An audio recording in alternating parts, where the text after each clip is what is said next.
Good morning, everyone. Well, almost good afternoon. And special greetings to those of you who are following us on our YouTube channel. We are reaching the last part of this doctoral seminar program, Charles V European Award, European Disability Forum. The topic is United in Diversity, the impact of the European Union on the lives of persons with disabilities.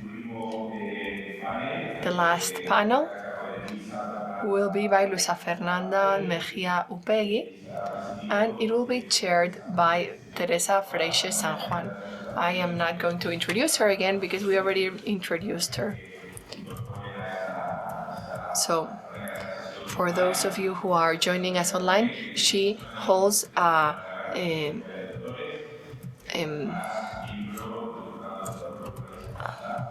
she is a Jean Monnet Professor at Personam and Vice President of the Royal European Academy of Doctors. Teresa, you have the floor.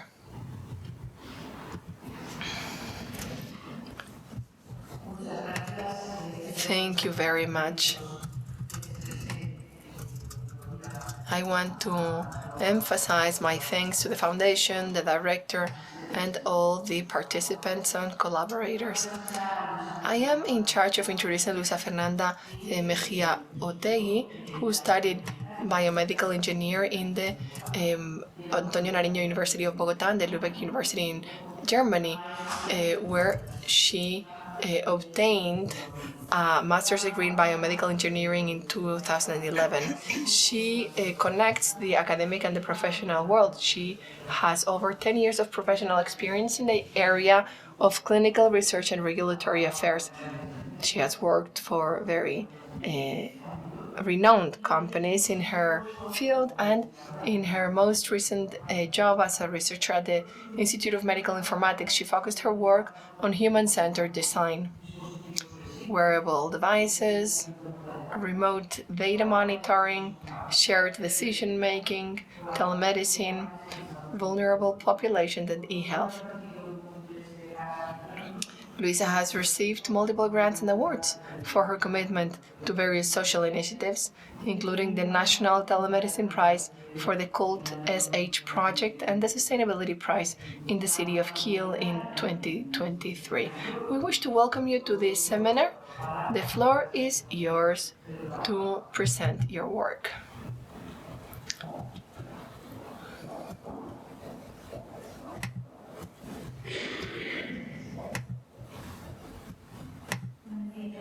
Good morning, everyone, and thank you, Professor Teresa Freixes. It is an honor for me to be introduced by a person of the intellectual and academic science that you have on a Spanish and European level.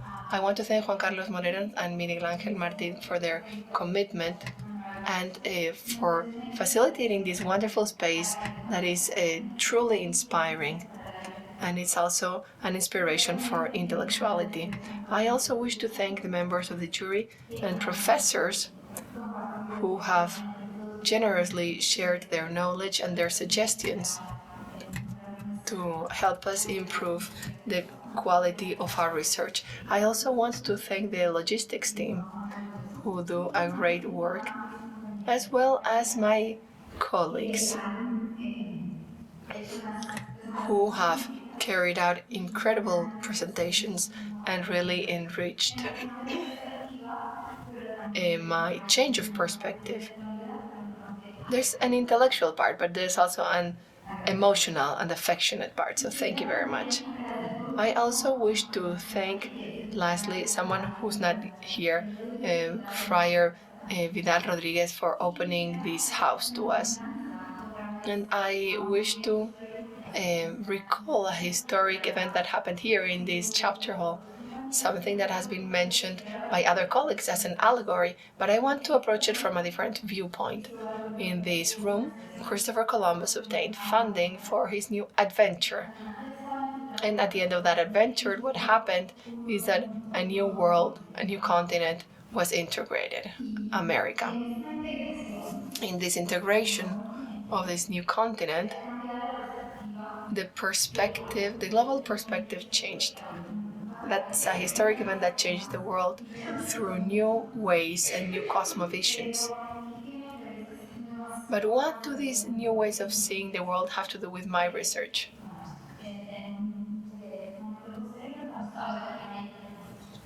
We will see how there are definitions and concepts that are important when it comes to the design of medical devices. As developers and technology producers, we have to see the world through other people's eyes and other people who have different ways of experiencing the world. And that is why we're talking about people with disability or people that are in a vulnerable situation. So today my presentation will be about the development of digital wearables, challenges and solutions for the inclusion of vulnerable people and people with disability within the framework of European policies and values. Pienso que es relevante primero contar de dónde vengo, porque yo no... I have to start by sharing where I come from, because I was born in Colombia, but I have been in Germany for 20 years. It is a country that opened its doors to me, it gave me a family, and it granted me professional possibilities that I would have never dreamed of. So it is important to talk about where I come from. I come from the city of Kiel. So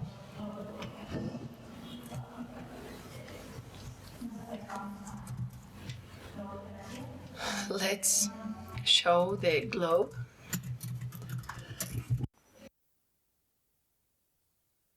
Y allí. And here we see the city of Kiel. This city was destroyed. 95% of the city was destroyed during World War II. Es un punto militar muy importante y fue históricamente. It is a major military landmark, and that's why it was destroyed to such a large point.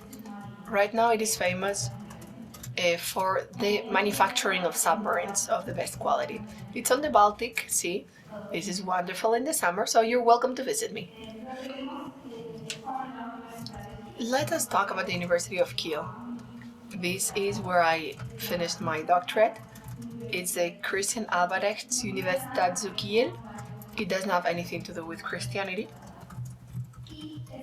although the name Christian appears, it's because of the name of the founder.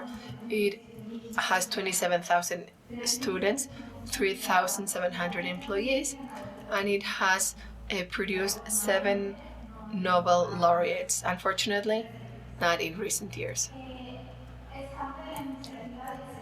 It's part of the Excellence Initiative since 2006. Now I will talk about the second institution that I am representing, here and that I work for, which is the Schleswig-Holstein University Hospital.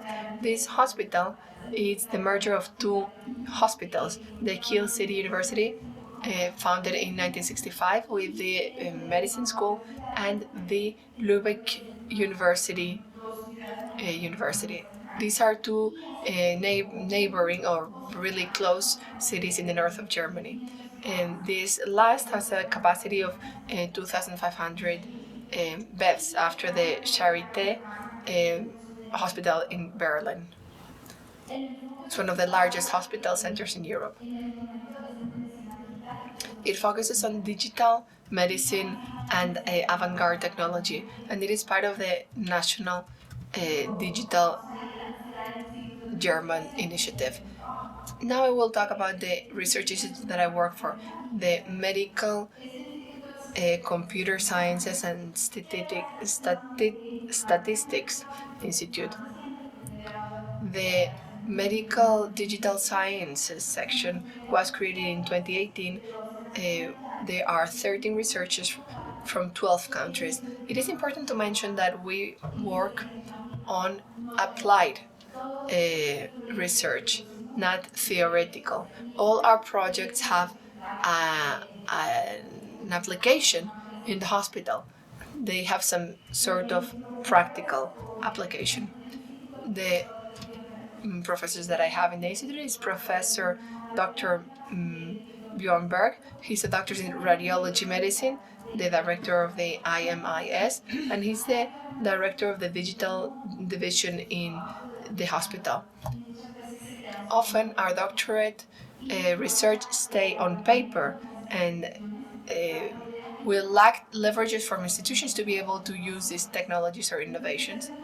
That is why it's very important that the director of our institute is also the director of the digital aspects of the hospital, because he is aware of the needs and the problems of the hospital, but he is also aware of the research capacity of the institute and how this can be leveraged to have a larger impact on the lives of patients.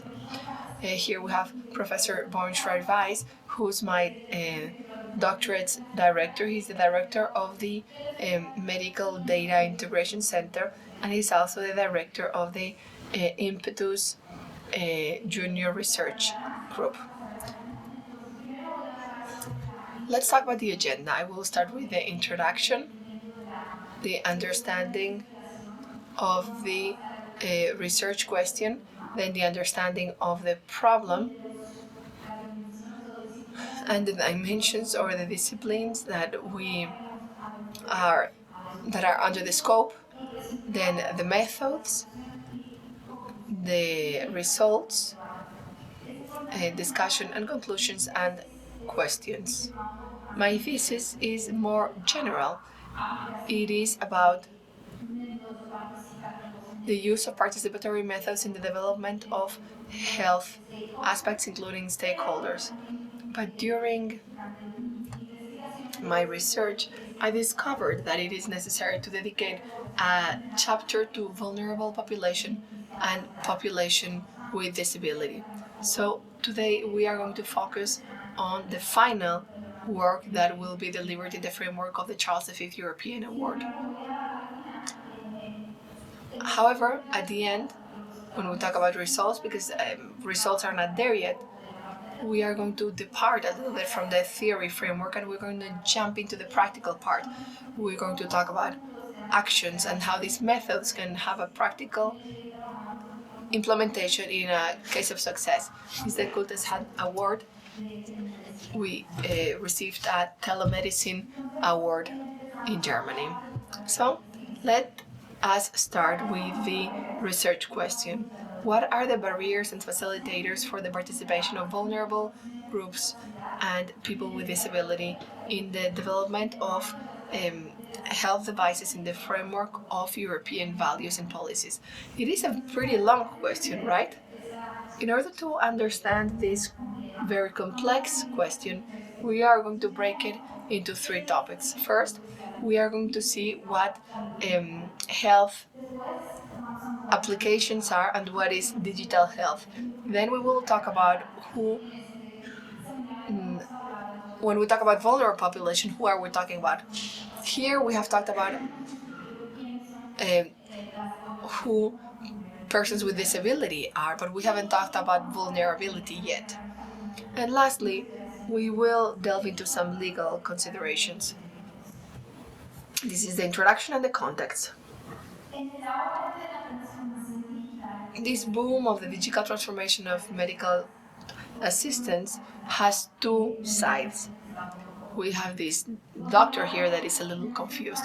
On the one hand, we have a transformative paradigm with the potential of empowering students, increase satisfaction, and improve health results, and therefore the life quality of patients. However, on the other hand, we find that there is a major ethical challenge as health systems adopt technology.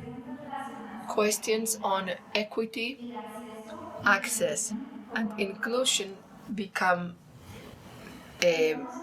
increasingly important. So let us define what digital health is.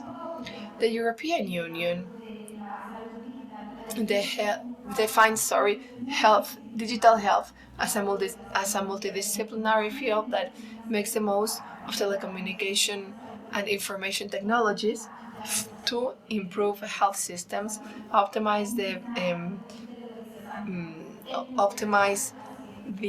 healthcare, empower patients, families, and care staff, and promote better results in the field of public health. In line with the World Health Organization that divides digital health, because digital health is a very complex and broad discipline, and it breaks it into different areas. I am going to mention just the areas that are more relevant to what my fellow researchers and I are doing. We are going to start with mHealth, mobile health, and wearables. What is mobile health? It's all the apps that we find on cell phones that are useful for capturing data that have to do with health. We may be talking about vital parameters, we may be talking about surveys, value scales, questions, moods. There's a very important component on the remote data monitoring with wearable devices. The opportunity of monitoring patients' vitals is possible thanks to this. Then we have telemedicine. It is probably known by all of you. It has been used for areas that are not critical, and electronic records, patients' records. There has been a major evolution in these past 20, 30 years. All the medical records were on paper, and then these started being digitalized. And these medical records include data that are there and should not be used for any other secondary purpose. It is important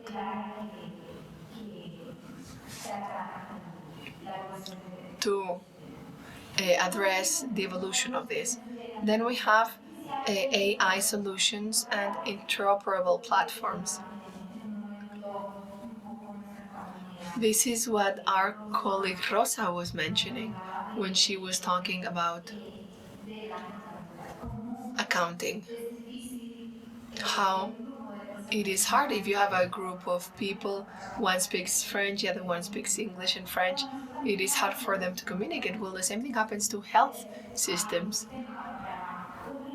There is a system for emergencies, for images, for lab, and these data shouldn't be connected. This is a major problem that is being addressed thanks to digitalization. But then there are challenges in the adoption of these devices. Now it is easier than ever to make an app. So there is a broad range of applications that are developing at a very fast pace. There is a very interesting report from the Health Institute of the United States that states that now we have access to most scientist advances. We have the access to the best technology, but this capacity does not translate into the improvement of our health or the health provision services for the population. So when there is a speed of development at this pace, there is no space for the participation of users. So what happens when this is the case? There is no response to the needs of the real life, and these solutions won't be accepted, particularly in the case of vulnerable populations. There's a study about Wesley that is very interesting.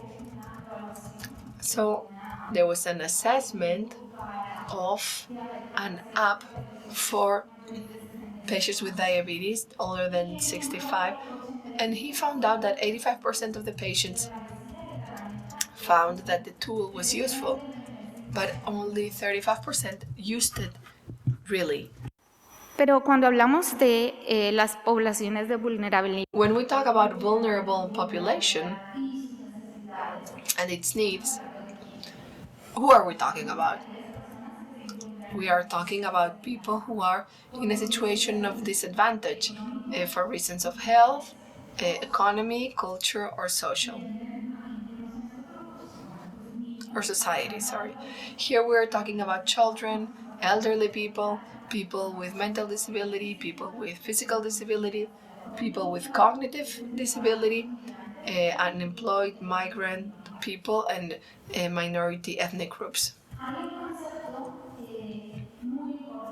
There's a very important concept that is the digital gap in digital assistance. The success of the transforming paradigm in the provision of health services depends on the public capacity, on the audience capacity to access these and access the services needed. But the concept of digital gap tells us that there is a reduced access to digital technologies, particularly in the case of vulnerable population. What are the factors that aggravate the digital gap? The access to digital infrastructure. Because imagine we have someone who has access to good digital infrastructure in a city than someone who lives in the rural world. The level of digital literacy. We have young people who are digital native, but we also have older people who haven't been exposed to these technologies. Cultural inclusion and language inclusion. How can we have access to research if we don't speak the language that the app is being developed in, or if the person has a disability? And then we have the algorithm bias. What's this about? In history, there have been clinical studies where most of the subjects were white males.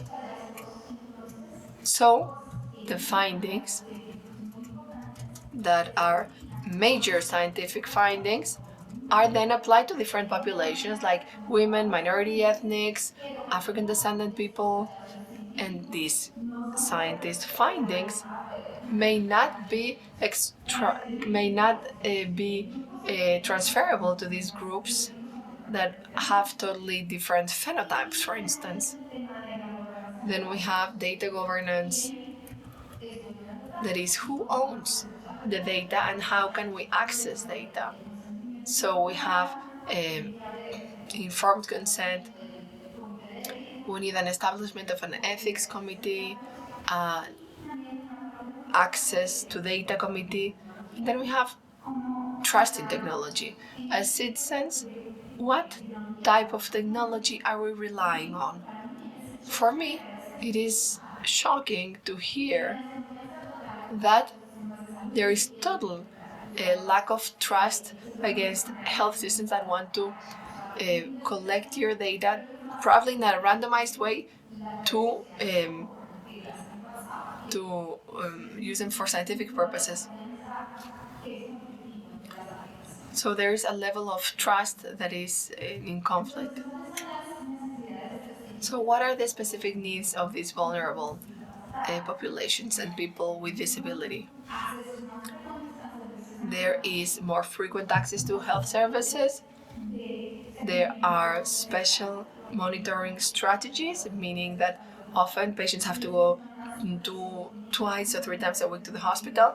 There is a constant need to monitor the patients on the household and permanent family support. La equidad en la salud digital y garantizar. An important concept is equity in digital health, and guaranteeing this equity is one of the principles of the World Health Organization when it comes to digital to this digital world.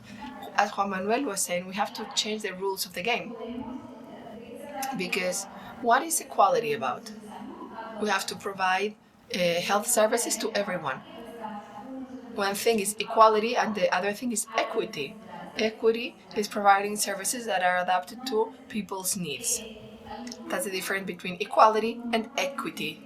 There is a very important element, and that is that the rapid digitalization of health services has posed a considerable risk of increasing the digital inequality. There's a critical factor and the methodology that we have seen in the last years and that has been used, that is human-centered design. I want to apologize because my research is in English, so I'm going to use the term in English because I'm not sure whether what the right term in Spanish would be. So this methodology is about digital health apps being humans and respectful with individual needs and preferences. I am sure many of you have experienced this. What happens when there is a design that is absolutely beautiful, aesthetic, and perfect for the designer, but not for the user? The user will either not use it or will do whatever is more convenient for them. So we use human-centered design for this reason. It's a powerful participatory methodology to guarantee that people are at the center, making sure that the needs and preferences of final users are integrated systematically in the design of digital health technologies. So this touches upon many of the things that my colleagues were saying. Like Cristina, she was talking about inclusive research. Paola talked about co-creation. What do we see in this picture? How do we feel when we think about eating with a fork like this? It would feel frustrating, right? Imagine you had to sit down at the table and the fork being like this. So what do we need this design thinking? One of the methodologies in human-centered design is this. Well, there is a motto, the Greenberg's motto. His book is called Sketching User Experiences, and he says, design the right thing, decide the thing right.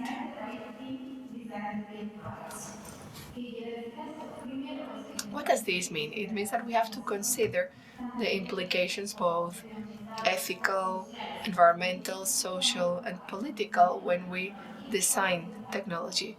What will the impact be on society? But we also have to make sure that we are designing this in a way that adapts to the real needs.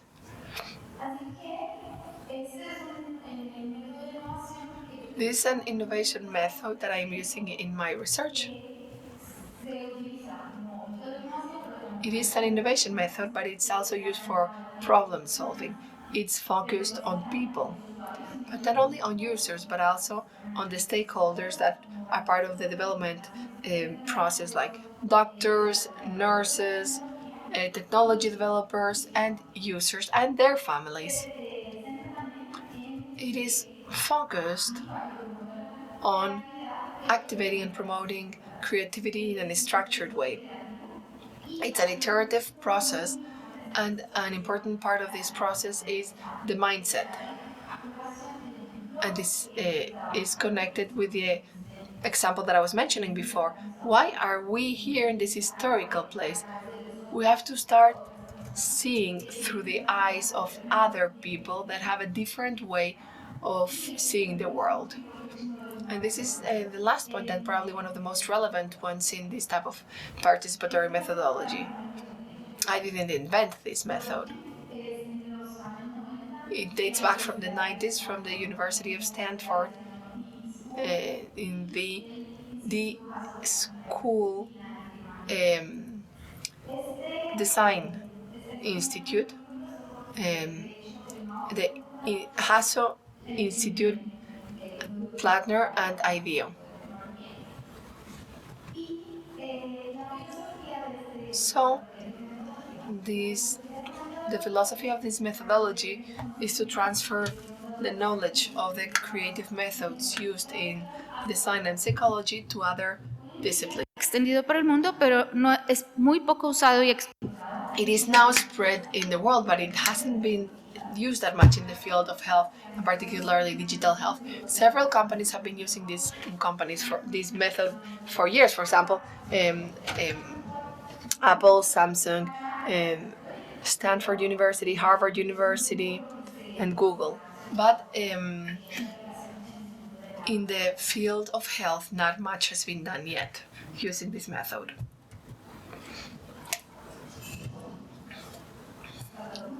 Is everything okay? Okay.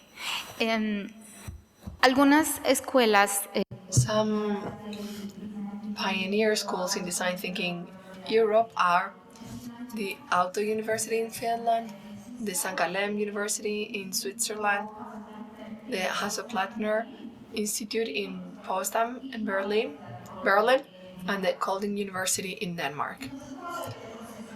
So, what is the process like? I am not going to delve into the process. I just want to mention that there are 6 stages that are not linear. They are iterative. We start with empathy. That is, we have to look at reality from the eyes of other people, users, and I need to adapt or extract those needs in the second stage of the process, which is when we define the problem. Then we have the part of ideas. We need to produce as many ideas as possible to then create a prototype. Prototypes have to be produced fast, and this needs to be tested with the user or stakeholders, and there comes a round of iterations until we get to the desired product. Then we have to test again.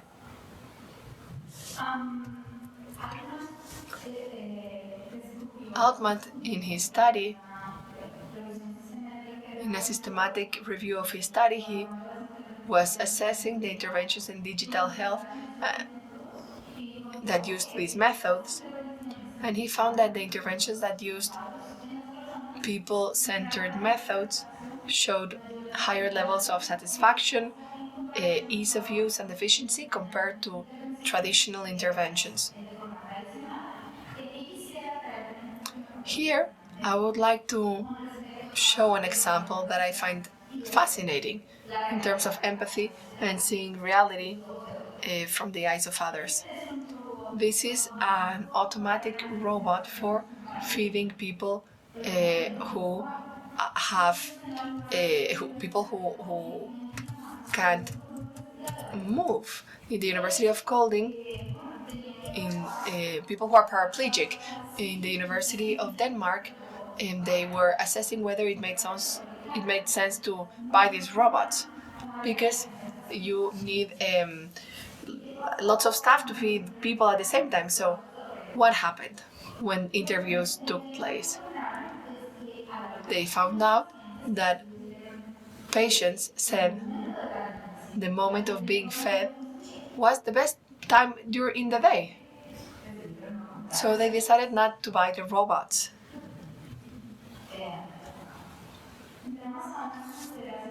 So let's start talking about legal and ethical considerations. There are over 100 million people with disability. 100 million people with disabilities, and then we also have their families in Europe, that is. The principles of the European Commission in the field of health and electronic assistance call for equity, interoperability, systemic transformation and the active participation of patients. Also, the Convention of the United Nations on the Rights of People with Disabilities requires the active participation of people with disabilities in decision making. And this includes digital health. I presented this review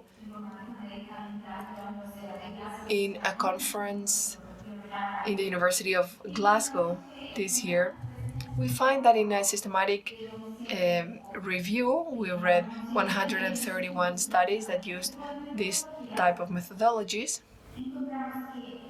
and we concluded that out of those 131 studies, 63.3 studies are focusing on grown-ups. And here we're not talking about accessibility, we're talking about improving life quality and addressing people's health. Se está centrando. But if the majority is focusing on the adult population, this is critical. 36% tackled children, the elderly, and teenagers. And only 10 out of those studies focus on other vulnerability and disability conditions. If we think this is 100 million people and only 10 studies tackle or care to use these participatory methods, this is a wake-up call. So let's move on to the study goals. First, I'd like to do a deep analysis of the European legislation to see how the inclusive development of digital health application for vulnerable populations and people with disabilities regulated. And then I want to propose practical tools, methodologies, and case studies that have successfully overcome the barriers to participation of the vulnerable peoples. And then I want to set up a consultation process with organizations for the defense of the rights of people with disability, academic researchers and solution developers in the private sector to get some empirical data recommendations. And Asberta Castan is the president of the European Disability Forum, insisted on the idea of this type of consultations. This is my methodology. I'm using the OATS design and creation methodology. I want to look at the problem through a literature review, and then I need to analyze some successful case studies, even if I understand that not all studies can be extrapolated to best practices because they are context dependent. Then I want to create practical tools and reference and recommendation frameworks. And finally, I want to do an assessment with some testing of these solutions after a consultation with the stakeholders, and then a synthesis of the results in a scientific paper.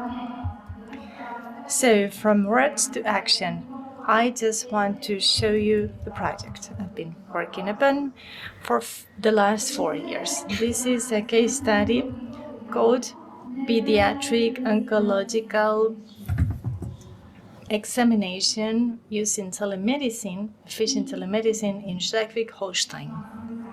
So this is it. This is Pablo. Pablo is 4 and has been diagnosed with cancer. He has cancer. So he has to visit the hospital many times per week, and he doesn't like to be sick. He has young parents. They have a full-time job, and they have to take care of other children. So Pablo lives here. This is Schleswig-Holstein, and he lives close to the border with Denmark. And they have to drive for 2 hours to the Kiel hospital.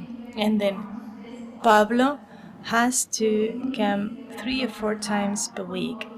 So that is a very tough logistic problem, especially if you have other children and a full-time job. So multidisciplinary team of us tried to look for a solution for this problem so that Pablo could have more free time to go to the beach and to play football. So this is how we created the solution. Well, this is in German, I'm sorry. The sentence is in German. So anyway, we created a digital telemedicine platform, but not just that. Because telemedicine, it's sometimes people think it's just a video conference, but this is a whole platform that we use for high-risk children at high risk. So we needed to make sure that, of course, it was safe and secure. And we also wanted to make sure that these children, for instance, had a ongoing monitorization of any fever, any temperature. So we created a continuous monitoring system for fevers or temperature peaks. And so this is what it looks like to the patient. It's a tablet with an app. It has all the vital signs, and then all the data are then sent to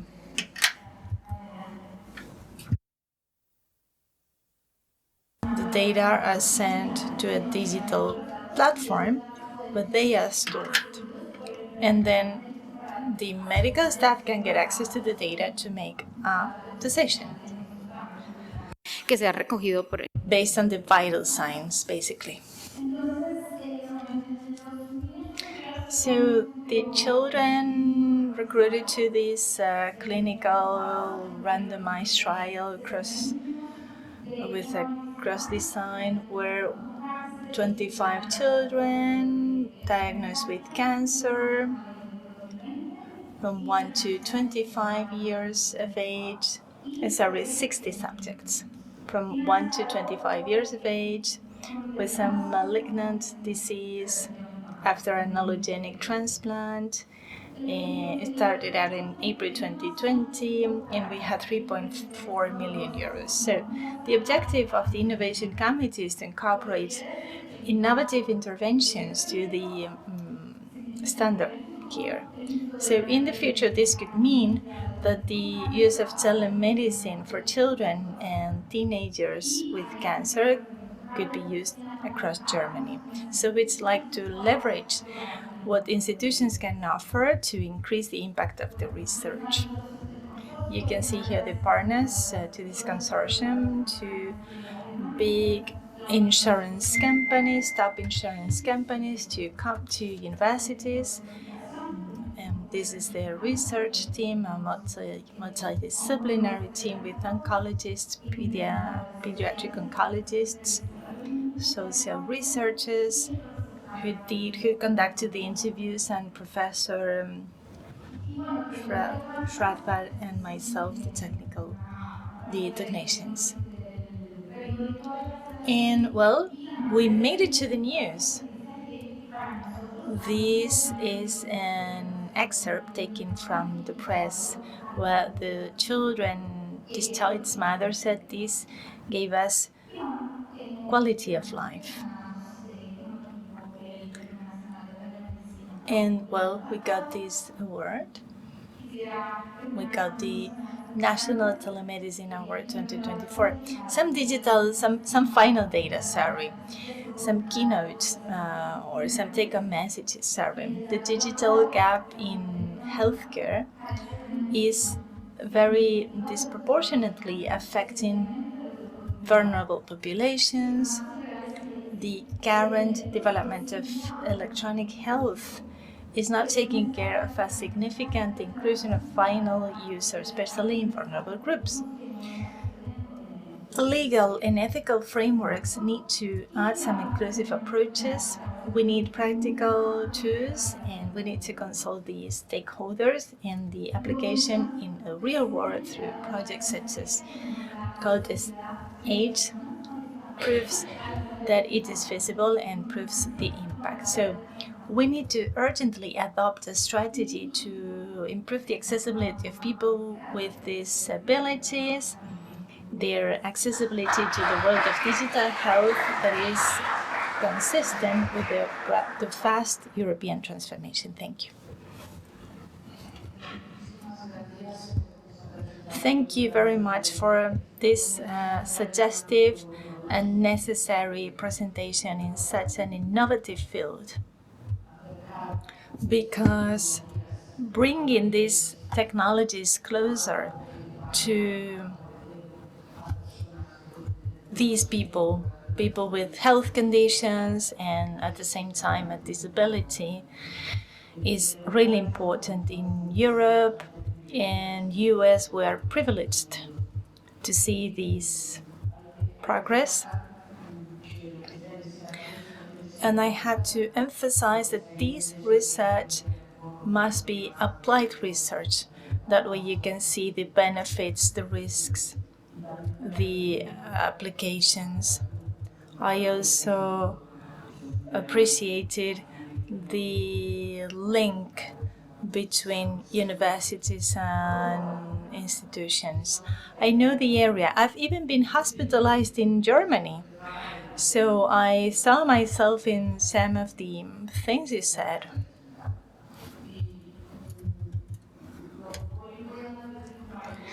So I want to say a few more things based on my life experience and also my academic experience.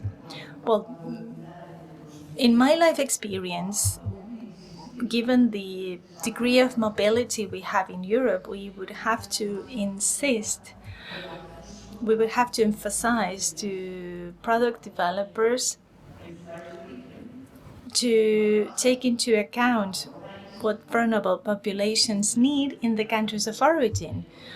Because, well, when you move to another country, you can speak, if you speak the language, but, well, you can make yourself understood by doctors, but doctors won't have access to your patient history because your medical record is not available in the host country, which would be necessary for them to understand the type of care you need. And I have explained this to the European Union. We can say, oh, this is great, we have freedom of movement, but then if something happens in one country, in a country where you're not a resident, then you have to face many problems. And then beware of the artificial intelligence regulation. The European Union has pioneered the first regulation of artificial intelligence in the world. It is a direct application regulation. And everything health and vulnerable people is part of appendix number 3, risks. There are many more. There are many more risks to the fundamental rights of the people, the efficacy,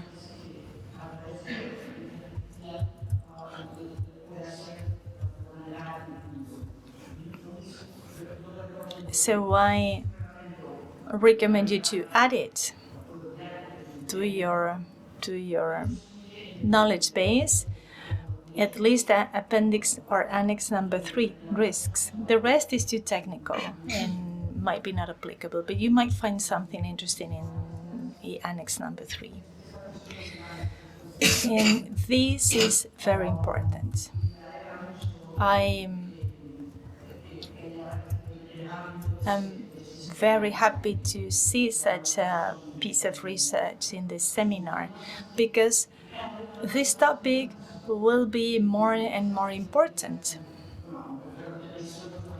Well, historical topics are always important, also important because we can learn from history. But I think applied technologies, technologies for the benefit of the healthcare system, and the link between healthcare technologies and disabilities will be more and more important. So thank you for bringing this here. Thank you, Professor FREIXES. I will first deal with the first question about the data transfer, the transfer of medical records between countries, between institutions. What if I have a clinical condition and something happens to me in a country or a city where I am not a resident and my doctor doesn't know what to do with it? This is a problem, this is an issue of interoperability. In the institute where Professor Beck and Professor Schreiber and myself work, well, they came from Heidelberg University, one of the oldest in Europe and Germany. And while the School of Medicine is very renowned, well, these two professors implemented and pioneered the electronic medical record that is interoperable and can be shared with other institutions. And in Germany, is leading this medical IT initiative that connects all hospitals in Germany, all hospitals across Germany. What is missing in Germany is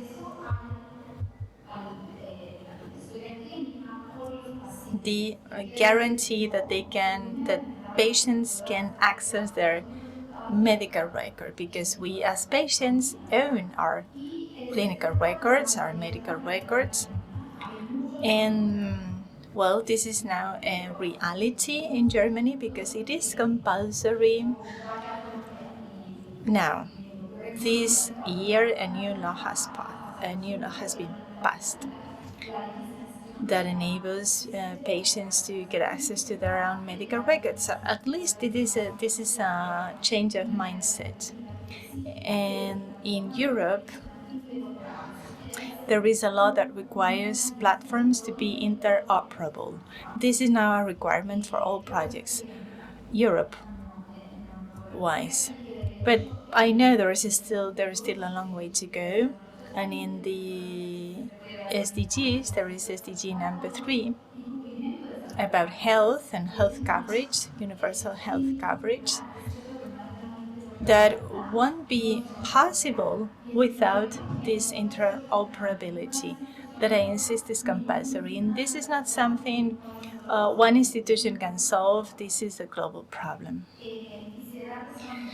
And now I want to move on to the second point, the AI regulation. Yeah, it is definitely relevant. So thank you, because I had not taken it into account. I know it's salient, it's in a preliminary stage, but I want to include it. Any more questions? No? Okay. Thank you, Luisa, for this presentation, because speaking of health and speaking in such a horizontal way, in such a clear way, is so important to us. But since you opened that door, I'm gonna use it. You were talking about shared data, and if we talk about data governance, trustful technology, there is algorithm bias, and you don't know that vulnerable people may not trust it. There is now a study on the use of algorithms by banks to approve or to grant a mortgage. And that includes medical records or medical data. There are some studies in some territories. For instance, if in a specific region there are many people with specific vulnerabilities or specific diseases, well, in banks might take it into account that some people are prone to die earlier, and thus they won't be able to repay the loan. So, yeah, people do not trust. They feel they are reluctant to share their data. Data are now the new gold. So, what kind of trust can we develop, can we build so that we can feel safe that the environment is really trusted, can be really trusted or can be secure? Yeah, I think this is one of the major concerns. I myself have that kind of concerns. We are worried because I said at the beginning there are two sides of the same coin. We have the positive side, so you put your finger in the weak spot.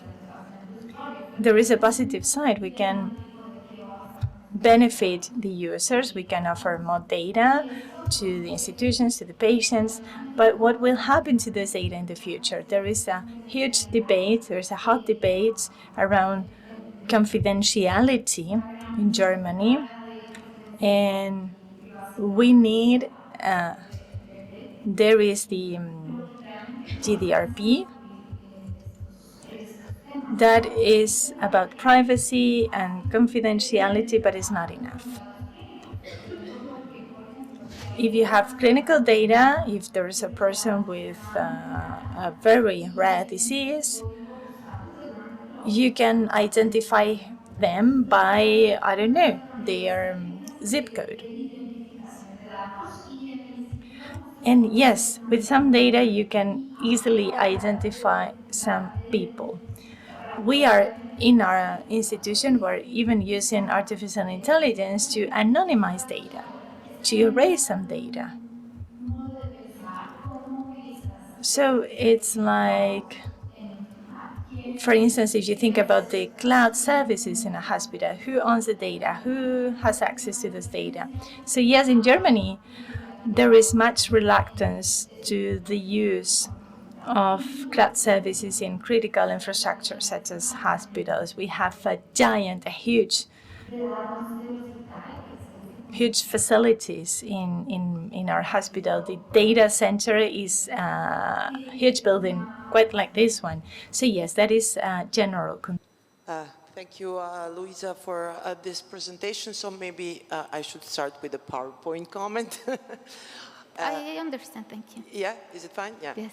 So maybe I should start with a PowerPoint comment. So Sergio, yesterday we criticized him for not having too many slides. Maybe you had too much.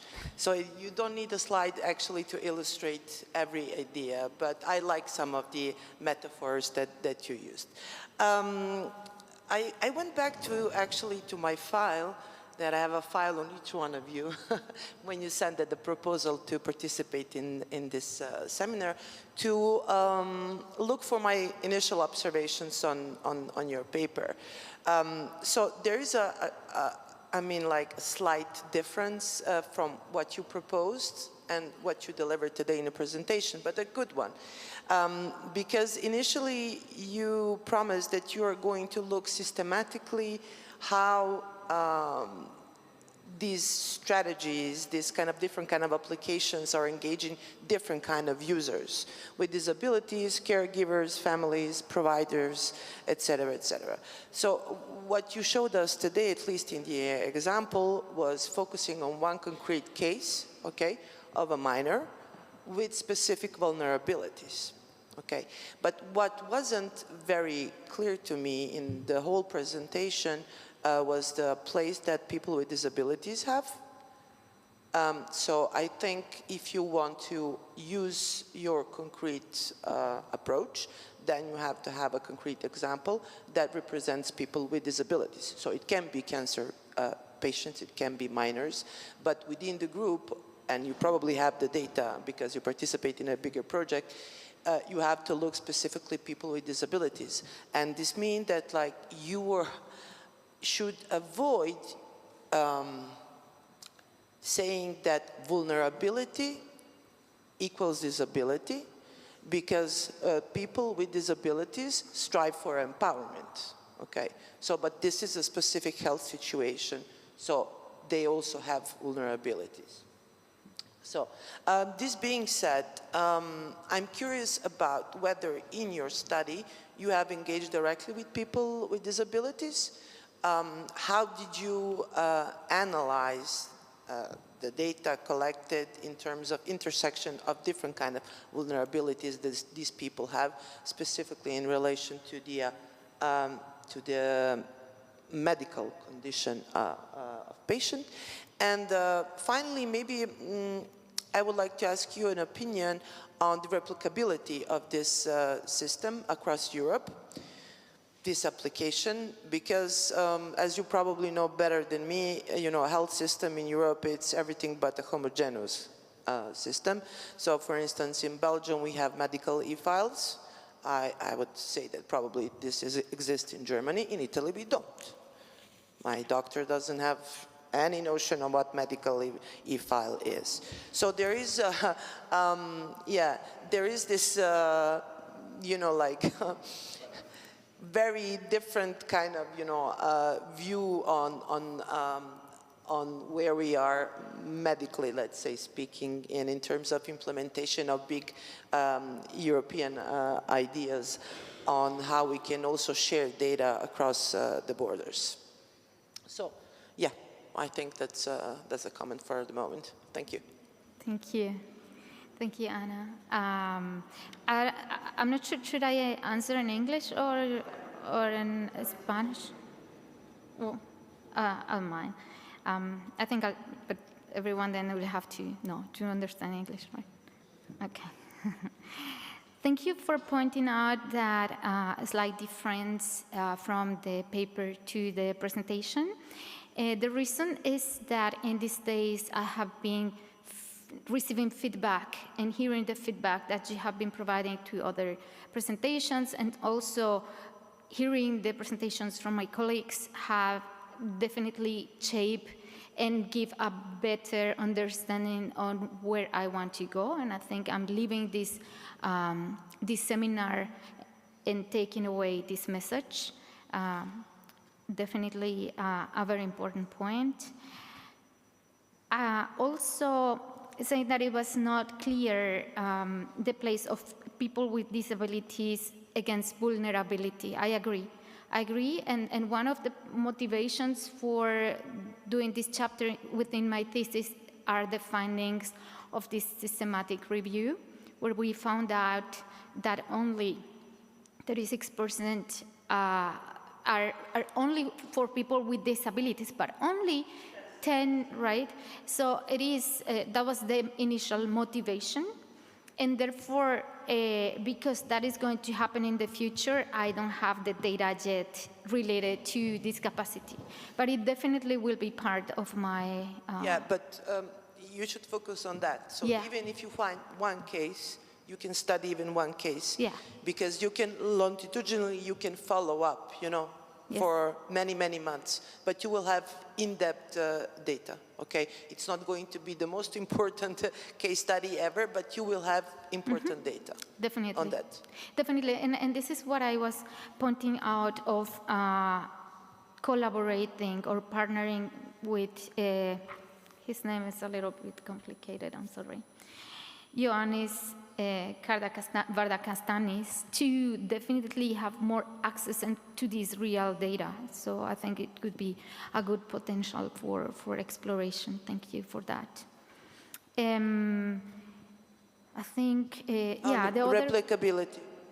Excuse me? On replicability of your study, yes. on similar studies, state of art in you know, practical applied research currently in Yes. Europe?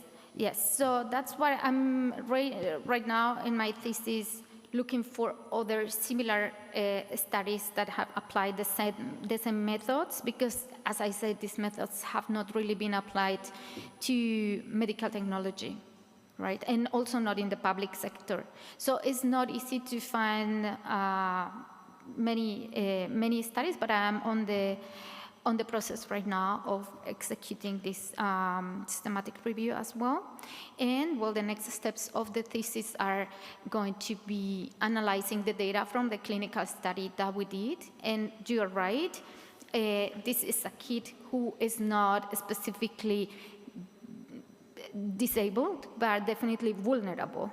And I think it is important to frame these two different meanings quite clearly. What is the thesis and what is the chapter of vulnerability, and how this chapter will contain a dedicated place for people with disabilities, definitely. I think that would be the answer. Thank you. Muchas gracias. Tenemos varias manos levantadas. Thank you very much. There are some raised hands, but I want to get back to your comment on the president of the European Disability Forum. We will get you in touch with him and the rest of the forum. Thank you, Luisa, for sharing part of your experience, your expertise on this topic. This is quite relevant. We need to open the discussion on how medical applications respond to the needs of people with vulnerabilities. Quisiera como preguntarte. I would like to make a few questions. My questions are, first, my first question is about something that is very prevailing, and that is the behavioral barriers that may exist in terms of the human nature of medical procedures. This is something that I have been able to perceive in medical environments. There is this sort of, it's so marked by routine that human aspects are diluted and the technological aspects are there. So also in connection with what Pedro Pablo was saying, I don't know if you know the case of El Salvador, where recently an app was launched. It's an AI app was launched. We know what the political context is in El Salvador, so the management of that data is complicated because there is an emergence of regimes with an extreme right character, and this is something that has to be considered. And then I am also thinking about how these medical apps may be adapted reasonably for people with disabilities, for example, hearing impairments. There is a movement of people with disabilities and sign language interpreters who resist this being automated or this becoming automated, because nonverbal language is very much connected to culture. So there is reluctancy in the field of technology-mediated interpretation. Thank you, Paola. La primera pregunta que se trata la deshumanización en los servicios de salud. Regarding your first question, the lack of humanity in medical services, I provided the example of the United States Health Institute that proposes that even though we have access to information, scientist progress, that's not having a reflection in the life quality of patients. And this is a very serious problem. There are factors that are defined and that explain why this happens. Las tecnologías pueden... Technology can make people stop taking responsibility for certain aspects in the provision of services. We're talking about doctors, right? This is an ethical problem that must be considered and that is being a source of tension. This is connected to the case of El Salvador that you are mentioning. Up to what point can I, as a developer, replace the medical or the doctor-patient relationship? It's a secret relationship. In our philosophy, in the philosophy of many developers in the institute where I work, we are clear that we do not want to replace doctors. We want to support processes for doctors to spend more time with their patients. Technology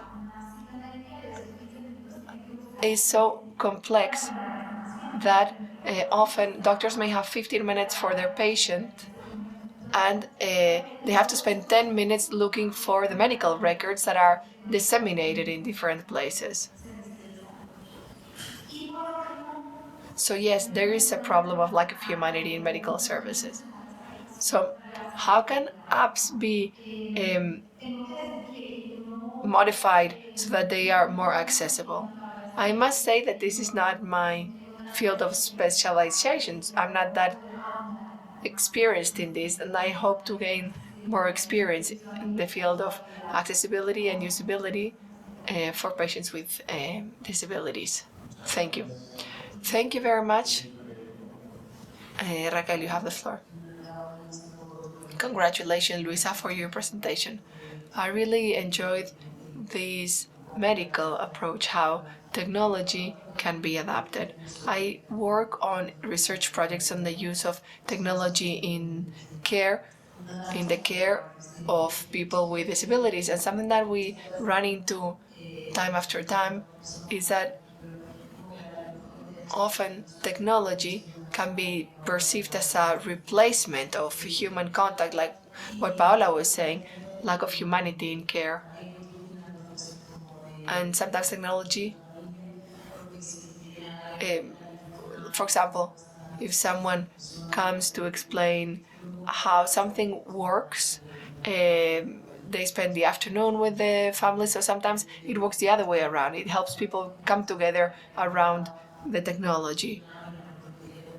You were telling us the example of that feeding machine and how patients didn't want to use it because they want to have this contact. Technology cannot replace a hug, an emotion, a gesture, a human gesture.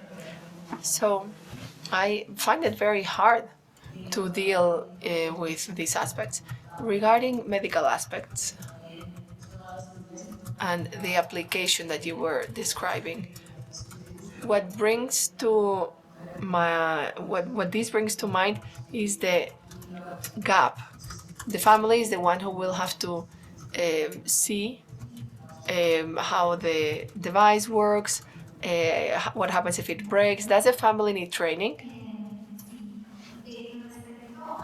Regarding our human interaction and technology, and up to what point technology empowers us and supports us, and up to what point it replaces the human interaction, as we were saying.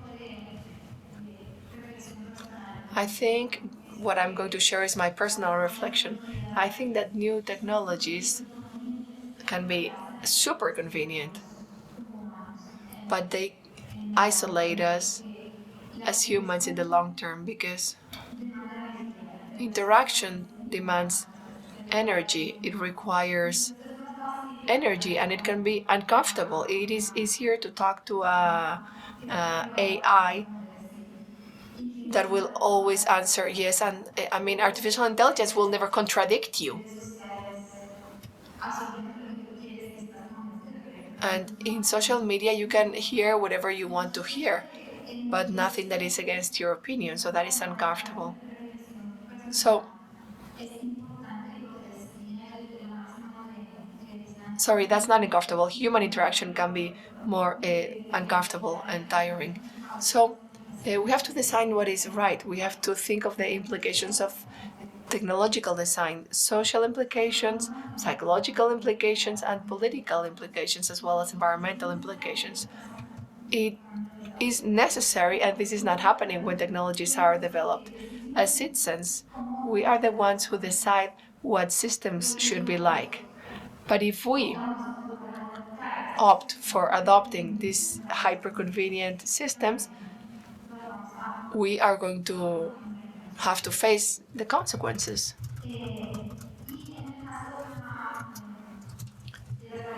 In the case of access barriers and the use of these devices by families, in my research, we carried out workshop sessions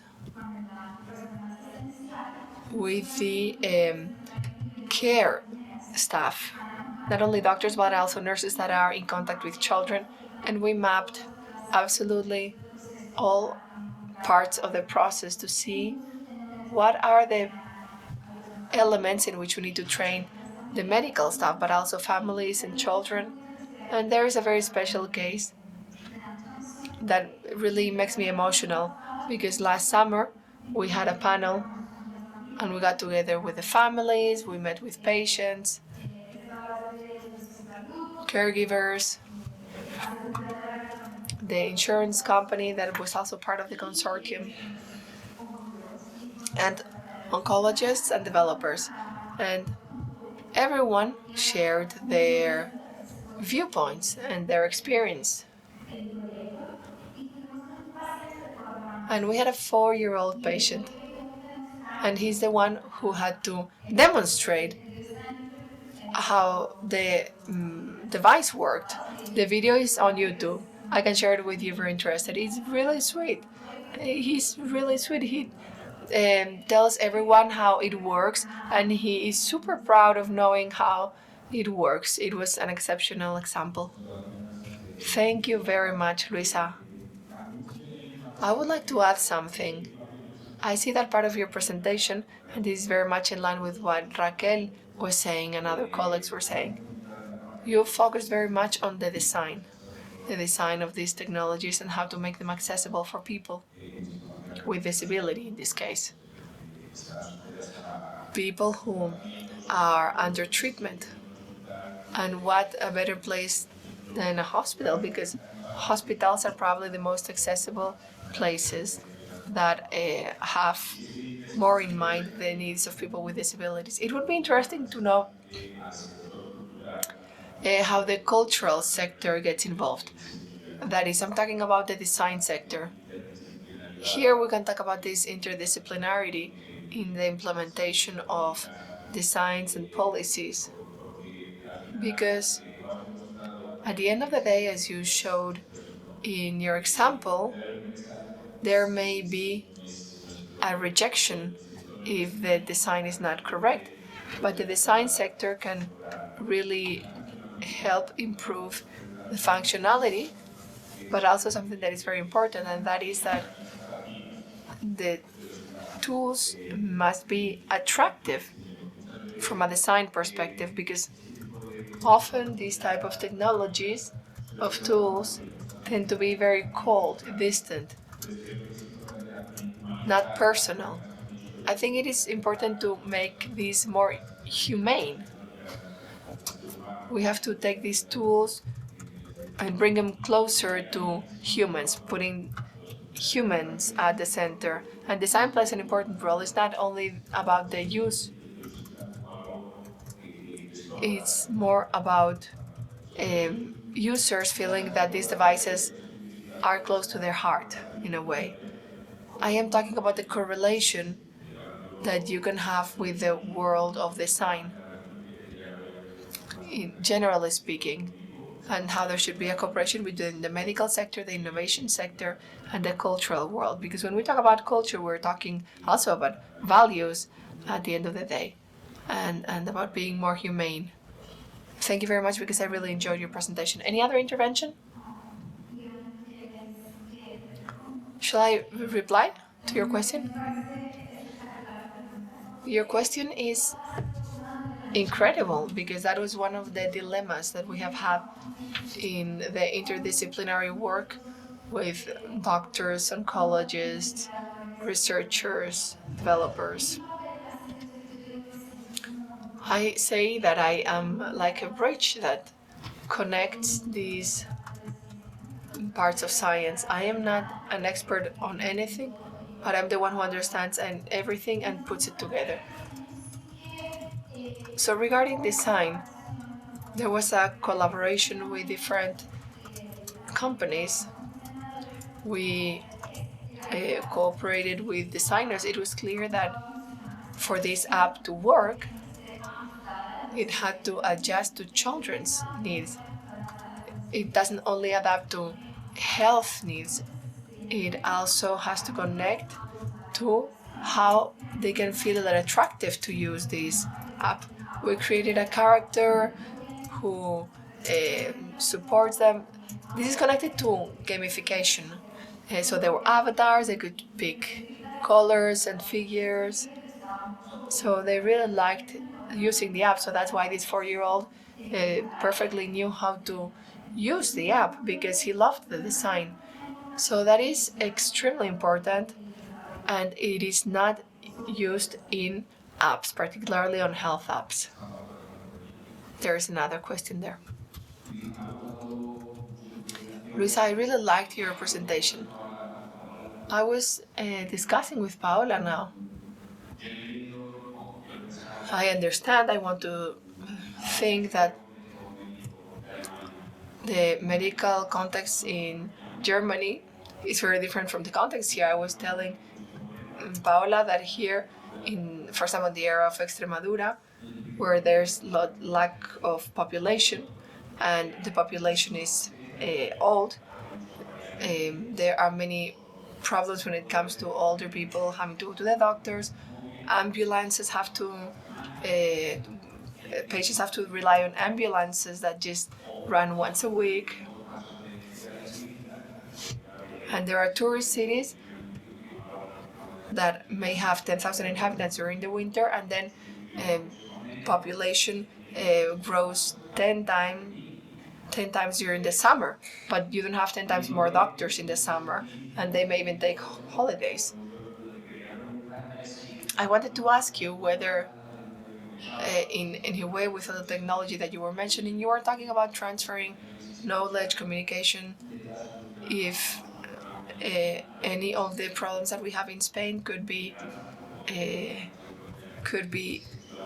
solved with these technologies, being careful and taking into consideration all these problems of lack of humanity and everything that has been mentioned. This is a very transcendental question. The problem that you're mentioning doesn't only happen in Spain. In Germany, this is also a problem, not only because there are cities and villages where there are just old people, and the other problem is that doctors that are part of the baby boomer generation, doctors that are close to retirement age, are retiring in those places, and nobody wants to take those jobs. And these technologies are going to become increasingly relevant in the future because of these aspects. There are many ideas to solve these health problems. I was in Colombia a month ago, and we visited the military university and the military hospital of Bogota, and a very interesting project was presented. It's the digital hospital. It is about using telemedicine and tomography devices, train people who live in these remote places that are often in rural areas that require sailing for days, riding horses, because there's no transportation. So their idea was to use ultrasound devices and being able to just provide basic healthcare, and then being able to have conferences with experts, remote conferences. But as a researcher said in the conference that I attended in Glasgow this year, when you want 300,000 people to cross a river, you build 300,000 ships, or do you build a bridge for everyone to cross a river? I think what is happening is that there is an avalanche of new technologies, new apps, but in the future, what we will need is a unification strategy, a development strategy, something that is more streamlined, that allows us to use human resources in the best possible way. There are no further questions. I don't know if Professor FREIXES wants to add something to close this panel. Se haya ocupado de este tema. Thank you so much for addressing this topic. We are clear now on how relevant it is for now and for the future. We have to take note of all the alerts and all the precaution needed, because these are very sensitive aspects that are being dealt with. I wish you the best with your research. We are looking forward to reading your final written text. Thank you so much for your participation in this panel. And I think that's it. So a round of applause, please.